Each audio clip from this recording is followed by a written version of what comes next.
JJM, JJM.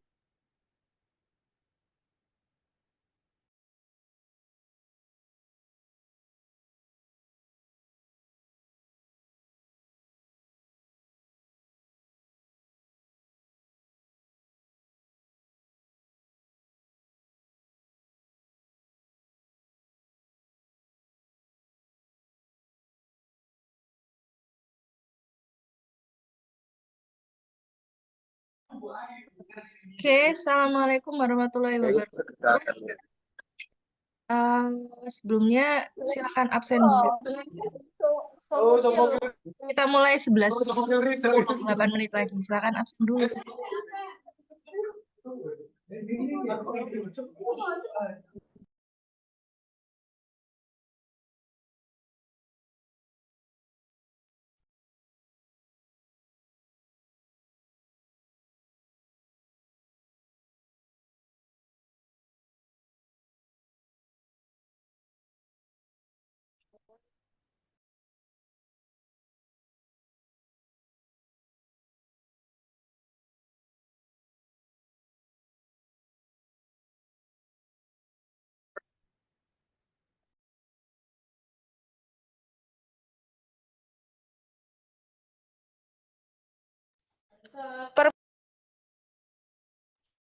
Permisi Bu, ini 01 semua.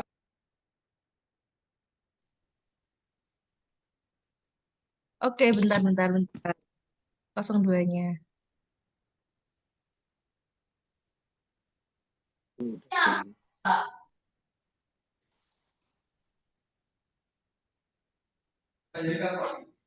Iya, makanya tuh jadi itu loh lebih.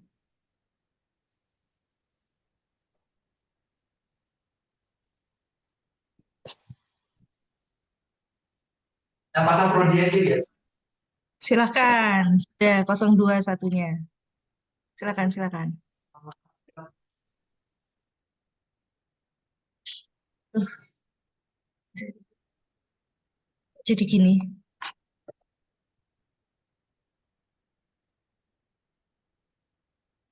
Nah, silakan. Apa nih Bu?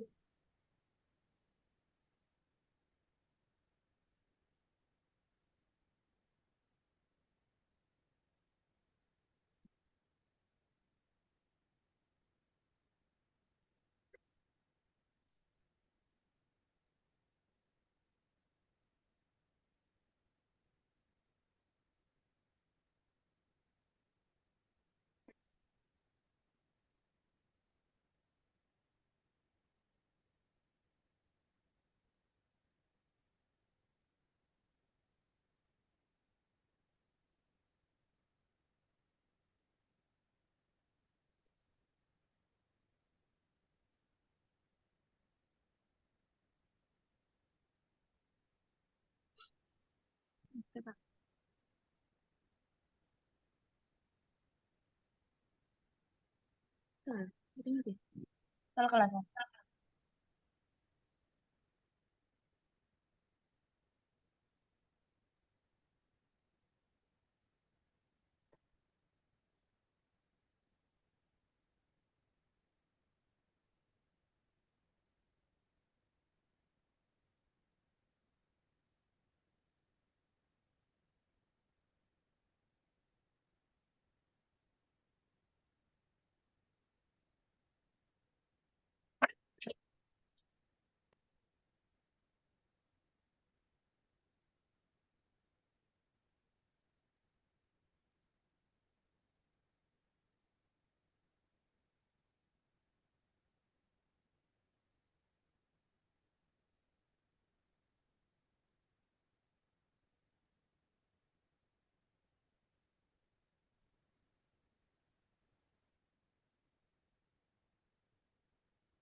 Oh, iki lho, Cuk.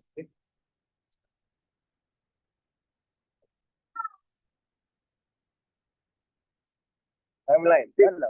Ya, apa iki, Cuk? Anjay, siang-siang enaknya ngopi. Info dong di mana? Maksud orang. Yuk, kan Joko, Pak. Oh, aspek mau kalian.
Oke, sudah absen semua ya asumsinya.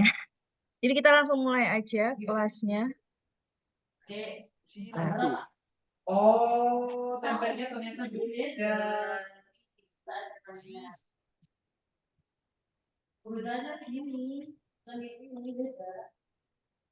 Iya, aku cuma ganti nama favorit. Kita masuk di materi minggu ke-7, nggak banyak juga, karena sebenarnya analisa data itu harapan saya kalian lebih banyak praktek langsung gitu loh. Makanya tugas besarnya poinnya besar, tugas-tugasnya. Kita masuk materi how to visualize data, visualisasi data. A picture is worth a thousand words. Jadi sebuah gambar itu bisa berarti banyak ya. Dan setiap sudut pandang dalam melihat gambar itu kan setiap orang punya sudut pandang yang beda-beda ya.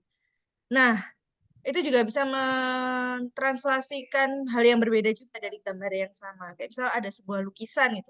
Kayak gambar inilah, gambar tangan ini.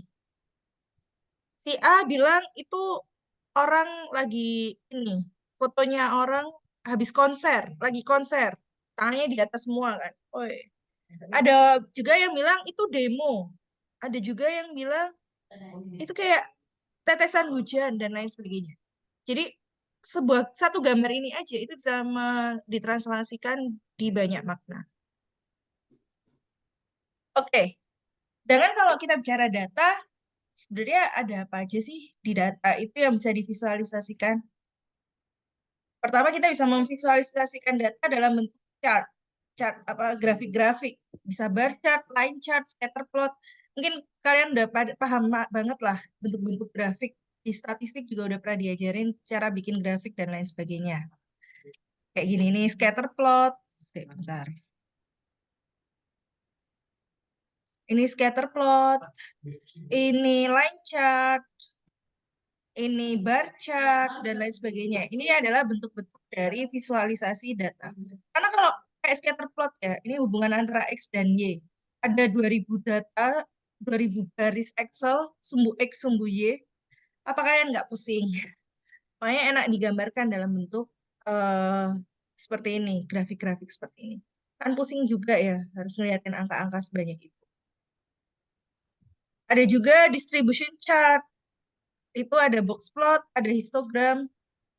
Ini histogram yang nantinya apakah bentuknya mirip distribusi normal atau bentuknya mirip apa.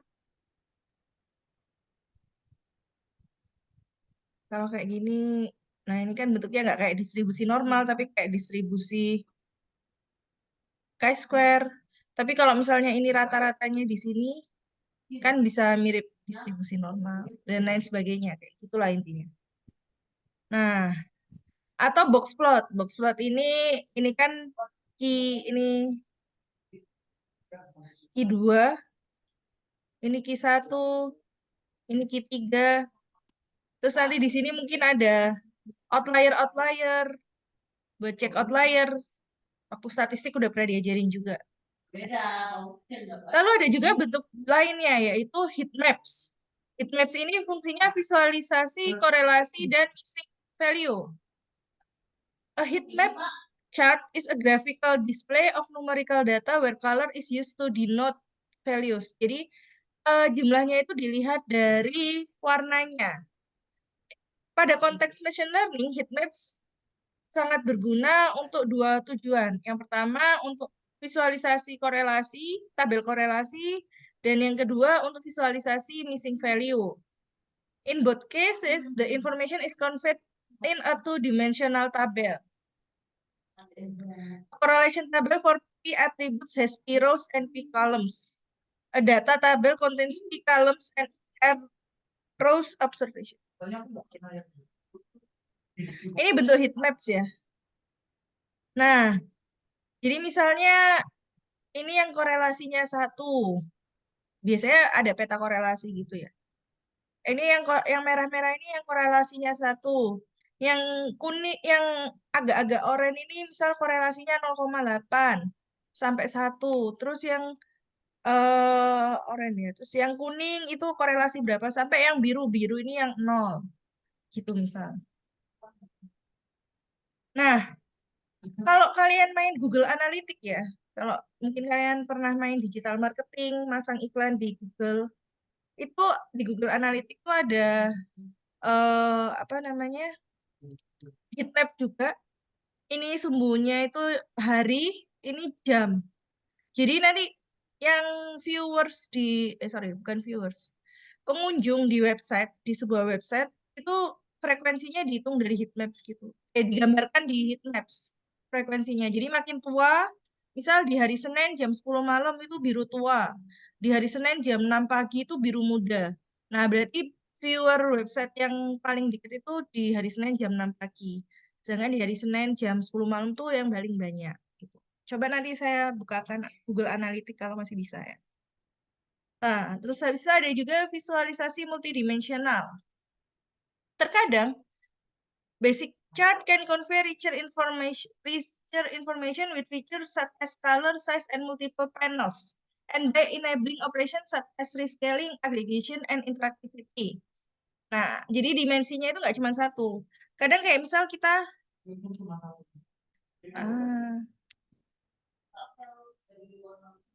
kayak gini, bar chart. Bar chartnya yang ini cewek, ini cowok. Terus nanti di sini ada bar chart yang satu lagi totalnya. Terus nanti yang di sini rata-ratanya. Nah, ini itu namanya multidimensional. Kenapa? Karena ada 4 dimensi yang berbeda dalam satu bar chart. Nah, terus ini atau ini scatter plot. Scatter plotnya ada banyak warna-warna ya. Ada oranye, ada biru, ada hijau, dan lain sebagainya. Karena dalam satu scatter plot tidak hanya memuat satu informasi atau satu dimensi aja, tapi banyak dimensi. Kayak misalnya hubungan antara X dan Y pada tanaman sayur yang warna biru. Yang oranye hubungan X dan Y pada tanaman buah.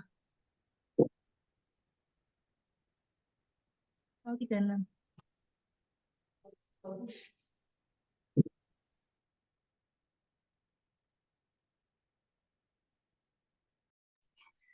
Nah, kayak gitu. Jadi dalam satu scatter plot tidak hanya menggambarkan buah aja, sayur, tapi bisa juga buah dan sayur gitu. Jadi nggak perlu bikin 2 scatter plot terpisah. Bisa karena kenapa? Biar bisa dibandingkan. Oh, antara buah dan sayur sebaran datanya seperti apa? Kayak gitu.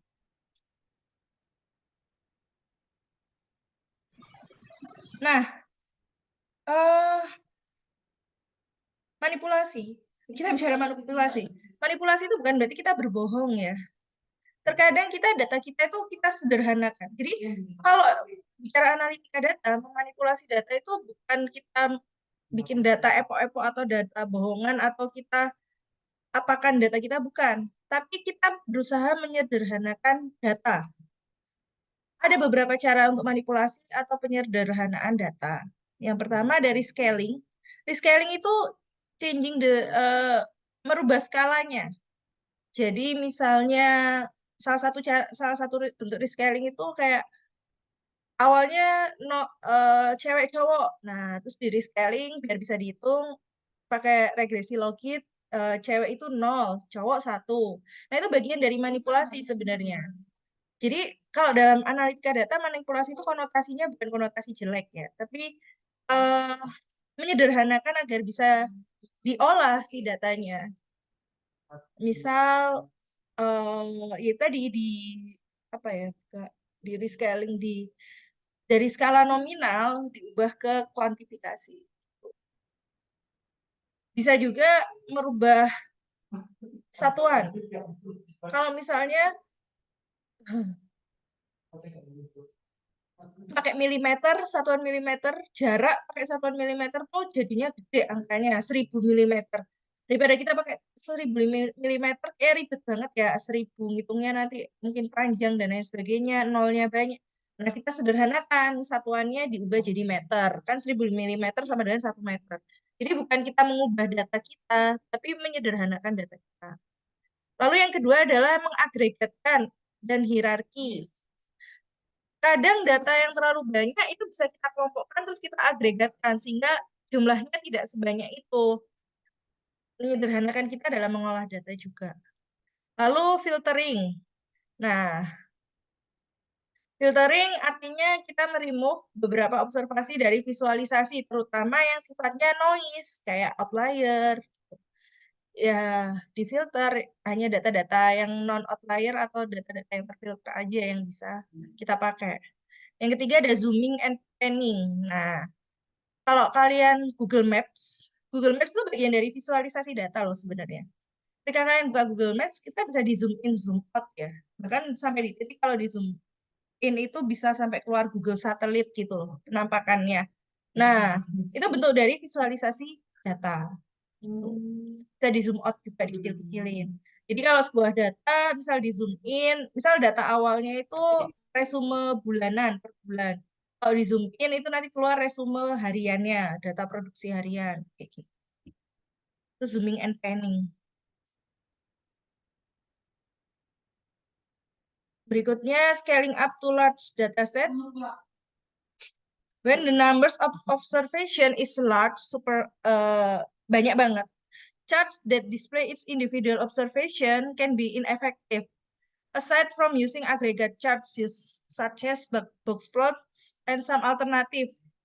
Kalau data observasi atau data populasi kita itu sangat banyak, kita perlu untuk menyederhanakan dengan cara sampling, reducing marker size, using more transparent colors and removing fill, dan lain sebagainya, bisa dibaca sendiri. Dan yang terutama adalah gunakan aggregate, data agregat. Kadang kita, kalau yang mirip kita klasterisasi, kita kelompokkan dulu, masing-masing kelompok kita agregatkan, nah itu yang baru kita visualisasikan. Harapannya kan yang dikelompokkan dalam satu klaster atau satu kelompok itu observasi-observasi yang mirip gitu, jadi tetap bisa menggambarkan. Dan sebisa mungkin ketika kita membuat visualisasi, kita harus bisa membuat visualisasi yang interaktif,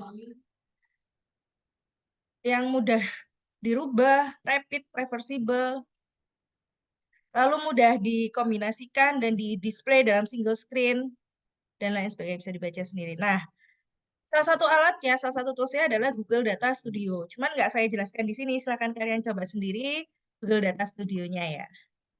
Itu tutorialnya banyak di internet. Kalian bisa coba-coba sendiri, main-mainkan sendiri tutorial Google Data Studio. Nah, ini visualisasi network data. Ini kayaknya udah pernah saya ajarin, udah pernah saya tunjukin ya contoh network data. Kayak lingkaran pertemanan dan lain sebagainya itu juga bagian dari network data, saling sambung-nyambung. Jadi dari klaster yang biru ini ternyata ada hubungan loh dengan klaster ungu dari titik ini ke titik ini. Nah, bentuk lainnya adalah geographical data, map charts. Nah, ini adalah bagian dari Google Maps juga. Google, atau bisa juga kalau kalian tahu GIS, Geographic Information System. Jadi, sistem informasi geografis yang digunakan untuk demografi sih biasanya kayak menggambarkan peta apa ketinggian, terus sebaran penduduk, terus data tentang tanah, pertanahan. Kalau nggak salah itu ya, kalau di IG, saya kan follow biasalah anak muda itu.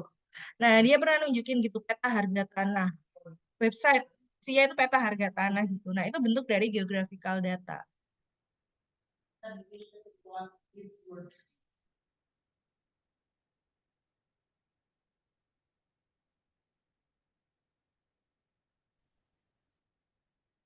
Nah, ada juga visualisasi itu yang digunakan untuk prediksi.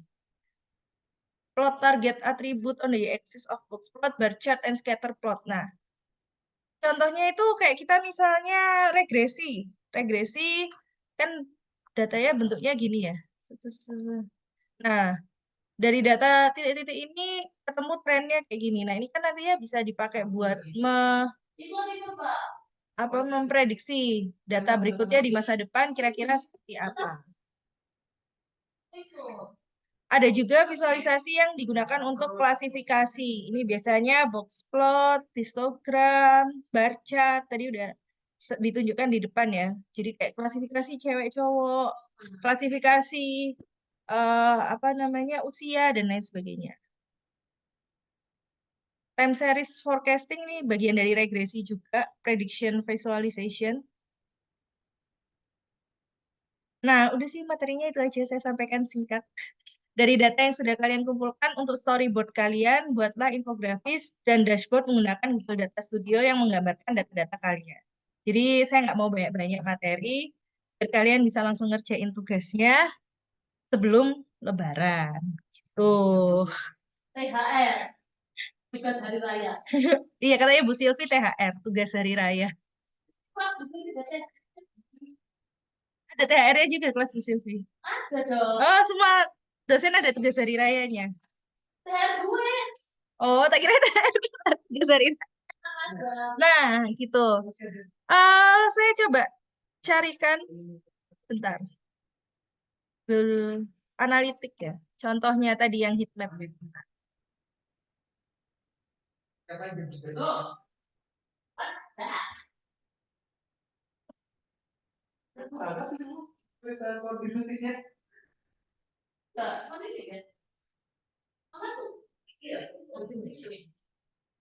Ya Pak Adit yang bikin lah. Masa aku toh berita koordinasi satu.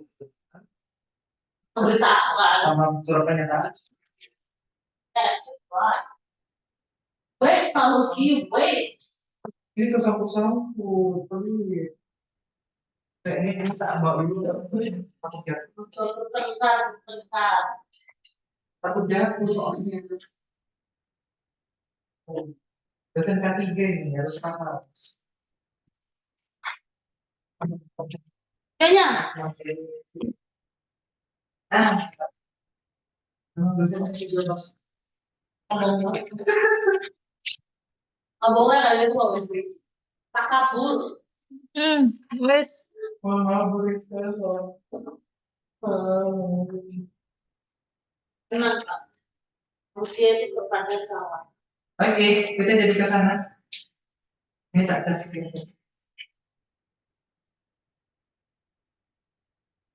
Oh jadi sebelumnya ini ya yang di link itu uploadnya tuh Bu Ida itu ya. Oh Bu Silvi tahu pernah kan dulu? Nah, saya kan rajin. Bu Ida. Kayaknya udah dihapus sih.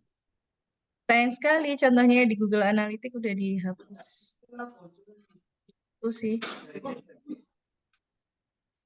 Coba saya link aja.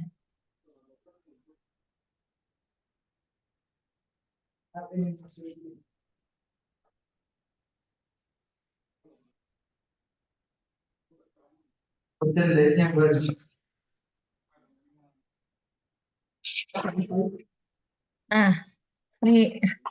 It's good.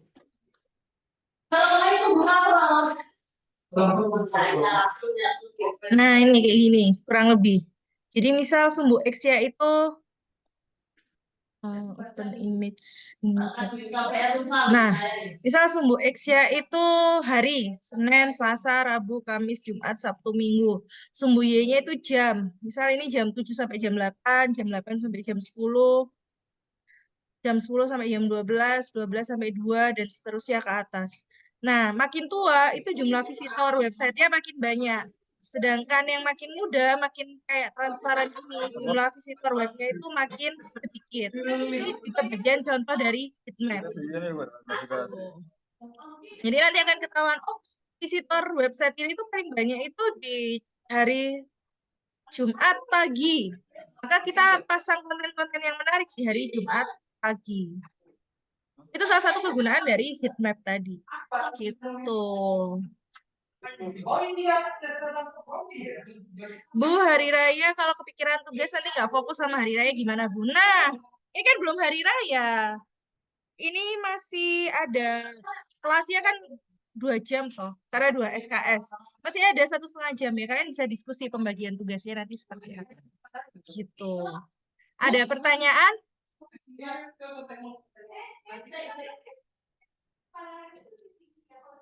Padahal itu lebih dari 1 orang. Emang listrik. Gimana ya? Oh, itu yang soal Enggak, ini kan jadilah antara dosen koordinator dan dosen. Apakah ada pertanyaan? Berarti kayak saya Masih ada waktu untuk ngerjain tugas bareng hari ini. itu butuh Berita acara rapat koordinasi. Pengumpulannya perwakilan aja ya, nggak perlu semua anak. Kayak yang lain juga perwakilan aja nggak apa-apa. Yang ini salah satu anggota kelompok mengumpulkan di e-learning. Materi, video, dan link tugas nanti sore jam 5 sudah tersedia di e-learning. Tutorial Google Data Studio banyak di YouTube. Kalian bisa tonton sendiri. Cara bikin dashboard yang menarik itu seperti apa. Kayaknya tuh ada mata kuliah lain ya yang pernah pakai Google Data Studio untuk bikin dashboard. Kalian coba aja dulu ya. Tuh. Ada pertanyaan lagi?